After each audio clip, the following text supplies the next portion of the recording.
इसको थाने ले जाओ कि मैं आई फॉलो मौलाना रूम और उनकी कोटेशंस है कि you are blessed with wings why you prefer to crawl you know और the entire universe is inside you.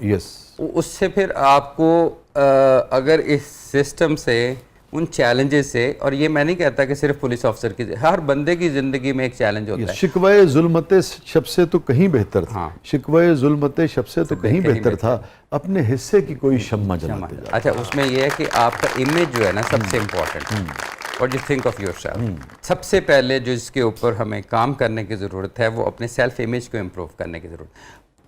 अगर इसको और ये सर जरूर बताइए कि सेल्फ इमेज जो है वो इम्प्रूव होगा कैरेक्टर से और थिंकिंग से। मौलाना रूम की एक और कोटेशन है कि protect yourself from your own thoughts. कि अपने आप को अपनी सोचों से बचा लो। सबसे पहला खतरा ठीक है। सारे के सारे लोग अपने इमेज को एलिवेट कर लें तो फिर हम पाकिस्तानी होने पे हमें नाज नहीं होगा। इंशाल्लाह।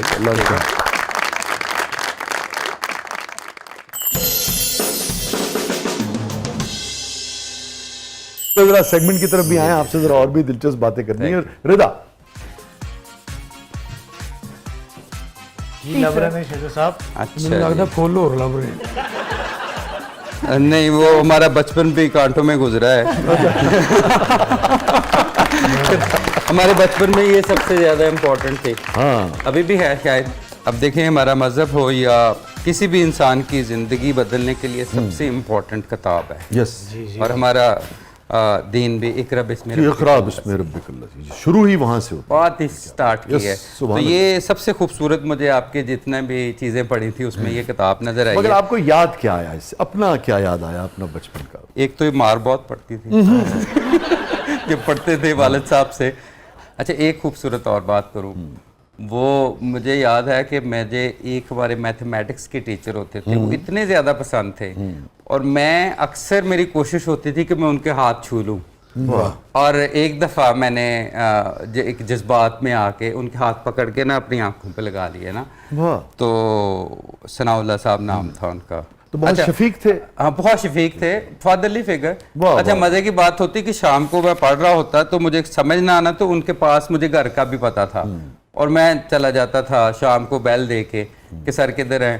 तो सर की ज़ाहिर वाइफ भी होती थी तो वो उधर ही बिठा लेते थे हमें कि बैठ जो, क्या नहीं समझ आती। क्या लोग थे। अब देखे एक्सेसिबिलिटी, क्या बात है। मुझे तो समझता हूँ कि उनकी अभी भी शक्ल मेरे सामने आ गई है। ये बहुत सारी तालियां भी आपके उस्ताद के लिए थी। मेरा स्कूल जो था ना उसमें शायद बेंच भी नहीं थे उस वक्त, शुरू में ना टाटों वाले स्कूल में पढ़ा था और उसकी फ़ीस भी उस वक्त कोई 25-50 पैसे हो गई। राइट।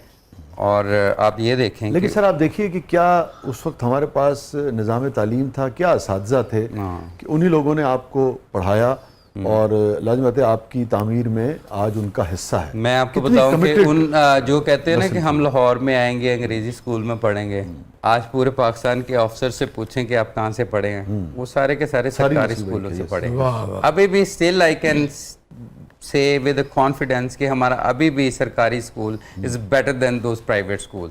अब मैं ये नहीं बायस नहीं हूँ कि मैं एक सरकारी स्कूल से पढ़ा हूँ। मैंने उसके बाद कायदे आज़म यूनिवर्सिटी चला गया और वहाँ से फिर एमफिल किया, सिविल सर्विसेज में आया, लंदन स्कूल ऑफ इकोनॉमिक्स चला गया, फिर वापस आया, फिर यूनिवर्सिटी ऑफ मिनेसोटा चला गया, फिर मैंने पीएचडी शुरू कर दी। और मेरे अक्सर पेरेंट्स कहते थे, ख़ास तौर पे वालिद कहते थे कि अब क्यों तुम जॉब में आके पढ़ रहे हो। तो मैंने कहा कि ये आप पहले कहते थे कि पढ़ता नहीं है सही, तो अब मैंने हटना नहीं है पढ़ने से। लेकिन ये एक ऑन गोइंग प्रोसेस है, तालीम का भी और तरबियत का भी, सीखने का भी। तो ये आपकी जो सारी चीज़ों में सबसे पसंद मुझे ये आई है। और आप पीएचडी डॉक्टर हैं? हाँ जी, मैं पीएचडी डॉक्टर। अभी और भी चीज़ें इंशाल्लाह रिसर्च वगैरह करने का भी है, करता रहता हूँ। मेरे ख्याल में आपकी इस बात से ना आपके कबीले के लोगों को भी ये सीखना चाहिए कि हर वक्त अपने आप को अपग्रेड करते रहना चाहिए। जी देखते हैं जनाब डीआईजी डॉक्टर अतर साहब को अब क्या याद आता है। यादों के खजाने। चलो ये बॉल ले लो। वाह वाह, ये मैंने अभी नई भी बनवाई हैं ट्रैफिक के लिए भी, उसके ऊपर सिटी ट्रैफिक पुलिस लिखवाया है। गिफ्ट के लिए ना। अच्छा, ना रुके पीछे बॉल मार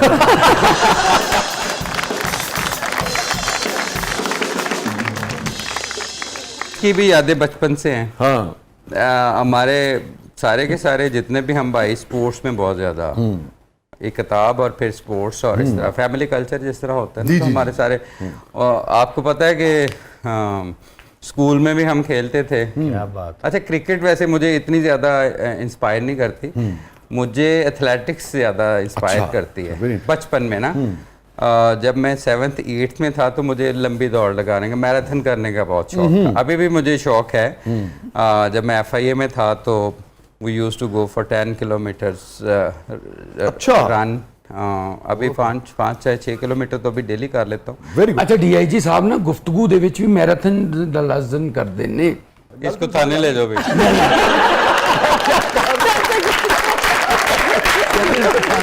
ये बिल्कुल सही, बहुत अच्छे, इसको सही करके लाओगे।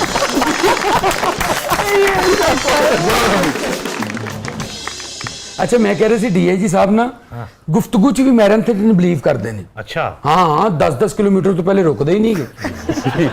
अब पुलिस ऑफिसर थाने जाके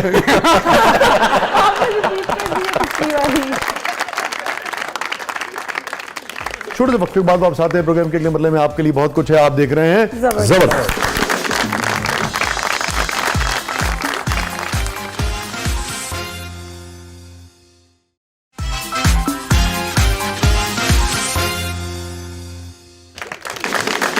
वेलकम बैक नाज़रीन, जबरदस्त में एक बार फिर खुशामदीद। और रिदा साहबा क्या है प्रोग्राम किस मतलब में?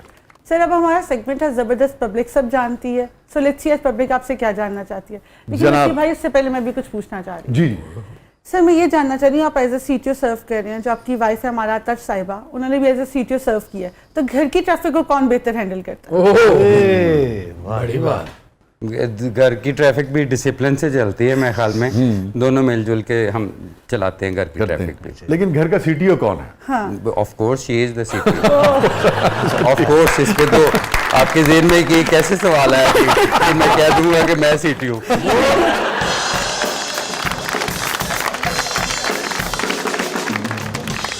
She is junior to me by 6 years।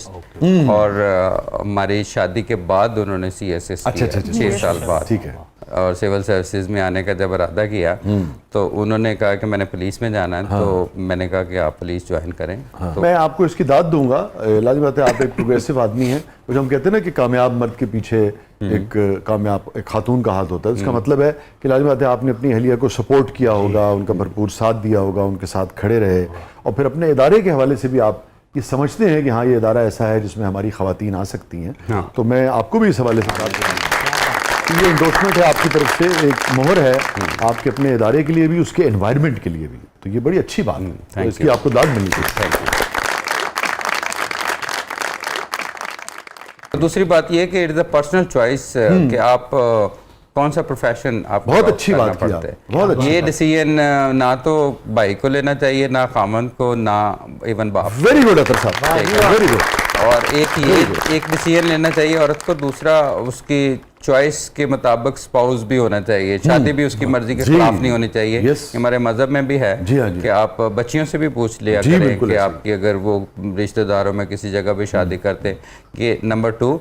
Number 3 ये कि औरत को फाइनेंशियली इंडिपेंडेंट होना बहुत ज़रूरी है मेरे ख्याल में, क्योंकि मैंने जो अपने प्रोफेशनल लाइफ में देखा है, जो ख़वातीन फाइनेंशियली डिपेंडेंट हैं वो विक्टिमाइज ज़्यादा होती हैं। बिल्कुल दुरुस्त कह रही हैं। और वो फिर खामन की बातें भी सुनती हैं, ससुराल की बातें भी सुनती हैं, इवन फिजिकल अब्यूज़ भी होती हैं, और कोई चॉइस नहीं, क्योंकि उनके पास चॉइस नहीं होती। तो इसलिए ये 3 चीज़ें मेरे ख्याल में एक औरत के पास कम से कम होनी चाहिए। ये बहुत अच्छी बात है, आपके ख्यालात जान के बड़ी खुशी हुई।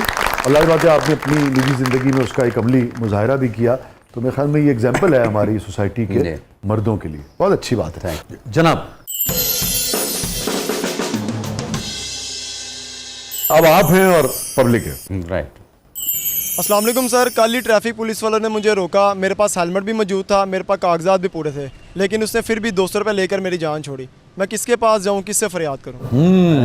आपके साथ अगर ऐसा कोई वाक़या होता है, जस्ट कॉल 15 और 15 की कॉल पूरे लाहौर में सुनी जाती है और उसकी इंक्वायरी भी हम करते हैं। और दूसरी बात ये है कि जब सर अगर इजाज़त दें, वो तो 200 लेके छोड़ देते हैं और 5000 लेके भी नहीं छड़ दे, फिर वो कौन ये सी- गिला आता है लोगों का। नहीं जब वो दूसरे अगर वाले आ आप जाएं। देखें 15 is not just to report crime, ठीक है, हमारा कॉन्सेप्ट है कि सिर्फ जुर्म होगा तो हम 15 पे कॉल। अब अगर आपको ट्रैफिक कंजेशन का प्रॉब्लम हो, किसी जगह प्रॉब्लम हो, जस्ट कॉल 15, क्योंकि ये एक इंटीग्रेटेड कम्युनिकेशन सिस्टम है। अगर इस अब्यूज ऑफ पावर या कोई इस तरह की कोई चीज़ आती है तो आप 15 पे कॉल करें, वो 1 मिनट में मेरे तक पहुंचती है।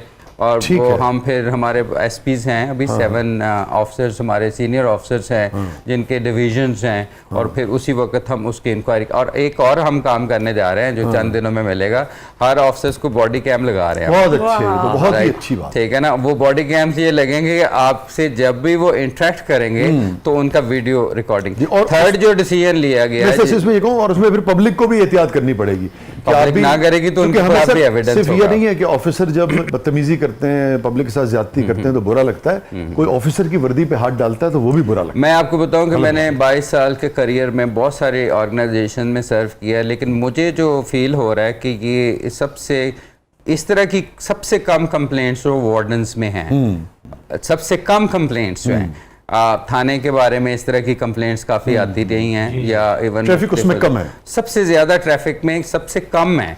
उसकी वजह ये है कि they are so busy in traffic management, और अब सब पैसे लेने की फुर्सत ही नहीं है।